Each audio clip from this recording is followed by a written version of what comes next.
किसी रोज उनसे मुलाकात होगी, मेरी जान उस दिन वो बरसात होगी। मिले कब कहाँ ये मुलाकात होगी, कब होगी इसका कोई पता नहीं, तो फिर इसके पीछे क्यों पड़ना। अरे पागल, टू द पॉइंट क्वेश्चन पे आ जाओ कि मन को नहीं भटकाना है। सबसे पहले क्वेश्चन पे ध्यान देना। जब मन ना मतलब मन को बहलाने के लिए गाना गुनगुना लो, बस गाना गुनगुनाने के लिए, उससे ज़्यादा नहीं। टू द पॉइंट हम लोग क्वेश्चन पे आते हैं। क्वेश्चन देखिए, आरबी ग्रुप डी 2022 का आया हुआ है। क्वेश्चन क्या है, सिंपल सा क्वेश्चन है। यदि 108 और 36 का महत्तम समावर्तक यानी जीसीडी, देखो यहाँ जीसीडी वर्ड आ गया। जीसीडी क्या है, हम इससे पहले देखे एचसीएफ और एलसीएम, लेकिन यहाँ क्या है जीसीडी। महत्तम समावर्तक का एचसीएफ होता है, लेकिन है जीसीडी। जीसीडी मतलब क्या हुआ, G for greatest, C for common, greatest common divisor. Divisor बोल सकते हैं जो मतलब हाई, जो सबसे अधिक ऐसी संख्या जो सबको भाग करने वाली हो, ग्रेटेस्ट कॉमन डिवाइजर। डिवाइजर मतलब भाजक, यानी भाग देने वाली। तो महत्तम समावर्तक यानी जो सबसे ग्रेटेस्ट कॉमन डिवाइजर हो, और 72 के महत्तम समावर्तक यानी जीसीडी के बराबर है।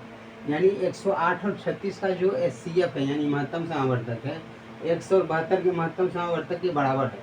तो एक्स का न्यूनतम संभावित मान क्या हो सकता है, सिंपल सा क्वेश्चन है कि नहीं।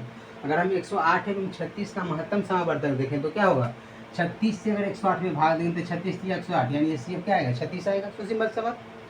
तो अगर इसका एचसीएफ 36 है तो बोल रहा है 136 का 172 का जीसीडी मतलब महत्तम समावर्तक क्या है, बराबर है। यानी इसका भी 36 आना चाहिए। तो 36 इसका अगर एचसीएफ आएगा, ये एचसीएफ है, एचसीएफ यानी जीसीडी बोलेंगे इसको। तो एचसीएफ और जीसीडी क्या है, 36 है। अगर इसका 36 है तो इसका भी 36 आना चाहिए। तो 36 आने के लिए यहाँ क्या हो सकता है, 72 में यदि 36 जब रहेगा था ना, 36 72 का एचसीएफ 36 होगा। क्योंकि देखो 18 कर लेंगे तो 18 ही हो जाएगी, 18 से 18 चौक 72, जिससे दोनों डिविजिबल हो जाए। तो अगर 18 72 का देखेंगे तो 18 होगा। 36 और 72 का एचसीएफ या जीसीडी बोलेंगे तो 36 होगा। तो 36 बराबर 36 क्या हो सकता है, एक्स का मान जब भी होगा तो 36 होगा। सो सिंपल सी बात कि 36 और 72 का ही जीसीडी 36 होगा। क्योंकि हमको यहाँ से ये क्लू मिल गया कि 108 और 36 का महत्तम समावर्तक यानी जीसीडी 36 होता है, ये हम जानते हैं। क्योंकि 108 और 36 का एचसीएफ क्या होगा, 36 होगा। तो 100 और 72 का क्या हो सकता है कि जीसीडी इसके बराबर हो जाए, यानी 36 आया। 100 और 72 का जीसीडी यानी महत्तम समावर्तक 36 है, क्योंकि यहाँ से 36 आया। तो 36 आने के लिए एक्स का मान जब भी होगा तो 36 होगा। तो सिंपल सी बात, इसलिए option number D the right answer for this question. तो हम इस तरीके से इजी में समझ गए। आरबी ग्रुप डी 2022 का प्रीवियस क्वेश्चन है। नेक्स्ट क्वेश्चन एक और हम देखते हैं। इसी पे देखिए कि दो संख्याओं की एलसीएम और एचसीएफ का अनुपात क्रमशः 3:1 है।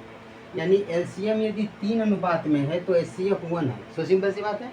और उन संख्याओं के गुणनफल 432 है, तो उनके एलसीएम या एचसीएफ के मान ज्ञात करें। सिंपल सा बात पहले समझिए कि अगर एलसीएम और एचसीएफ 3:1 है, मतलब क्या है कि एचसीएफ का ही मल्टीपल होगा एलसीएम। सिंपल सा बात यहाँ ये है, 1:3 का रेशियो है। अगर एचसीएफ 1 है तो एलसीएम 3 है। तो पहले ऑप्शन में तो हम ये देख सकते हैं कि एलसीएम और एचसीएफ का मान पूछ रहा है, तो जब भी होगा 3:1 का रेशियो होगा। तो देखिए ऑप्शन नंबर ए से शुरू करते हैं। 36 72, 36 12, तो 12 36 यानी 3:1 का रेशियो बन रहा है, तो सही है। ऑप्शन बी देखने की 24 से 18 है, तो 18 दूना 18 से तो इसका कट ही नहीं जाती, तो साफ से कट गया। कि देखिए 3:1 का रेशियो बनना चाहिए। 24 18 में कोई रेशियो ही नहीं बन रहा है, बन रहा है 6 से काटेंगे तो 6 24 होती है 18, 4:3 का रेशियो बन रहा है। ये तो हो ही नहीं सकता, ये सेटिस्फाई कर ही नहीं। एलसीएम और एचसीएफ का रेशियो 3:1 होना चाहिए, ये सेटिस्फाई नहीं करेगी, कट गया। 54 एवं 8 भी नहीं हो रहा है, ये भी काम खत्म। 3:1 का रेशियो हमको चाहिए, क्योंकि एलसीएम और एचसीएफ में रेशियो 3:1 दिया है। तो ऑप्शन ई दोनों कट गया, बीसी कट गया। अब देखिए एक और ऑप्शन है, इसी भी कट रहा है, 24 के 72, ये तो 3:1 का रेशियो बना रहा है। अब इसमें दो गो में फंस गए। तो एक और स्टेटमेंट है कि उन संख्याओं के गुणनफल 432 हैं। हमको ये भी पता है, इसको बनाना नहीं है, ऑप्शन हम लोग बना रहे हैं। कैसे, उन संख्याओं का गुणनफल 432 है। तो हम जानते हैं कि दो संख्याओं का गुणनफल बराबर एचसीएफ इंटू एलसीएम। तो एचसीएफ और एलसीएम का गुणनफल जो होगा, दो संख्या के गुणनफल के बराबर होता है। तो दो संख्या का गुणनफल 432 है, तो एलसीएम गुना एचसीएफ करेंगे 432 के बराबर होना चाहिए। तो हम देखते हैं option number D.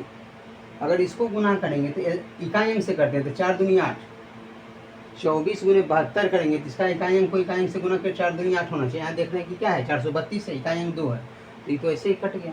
So simple सी बात। अब सिर्फ बच गया ऑप्शन नंबर ए, दी तो होगा ही होगा, इसको चेक भी कर लेंगे।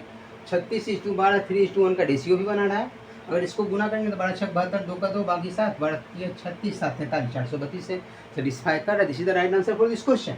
तो इस तरीके से आप ऑप्शन भी आप क्या कर सकते हैं, एलिमिनेट करके सही ऑप्शन को चुन सकते हैं। तो इस तरीके से बाय ऑप्शन हम लोग इजी वे में बना सकते हैं, बशर्ते कंसेप्ट को थोड़ा समझना है, दिमाग में रखना है, छोटी छोटी बातों को थोड़ा सा मन में बैठा के रखें तो आराम से हम लोग क्वेश्चन को सोल्व कर सकते हैं। तो फिर हम लोग मिलते हैं नेक्स्ट वीडियो में नेक्स्ट कंसेप्ट के साथ। तब तक के लिए थैंक यू सो मच। और अपने दिल को थाम के रखिए और हमेशा क्वेश्चन को मन तन से बनाना है और रिजल्ट लेके दिखाना है, तब आप में दम है। अगर दम है तो रिजल्ट लेके दिखाना है, इधर उधर मन नहीं भटकाना। जय माता दी दोस्तों।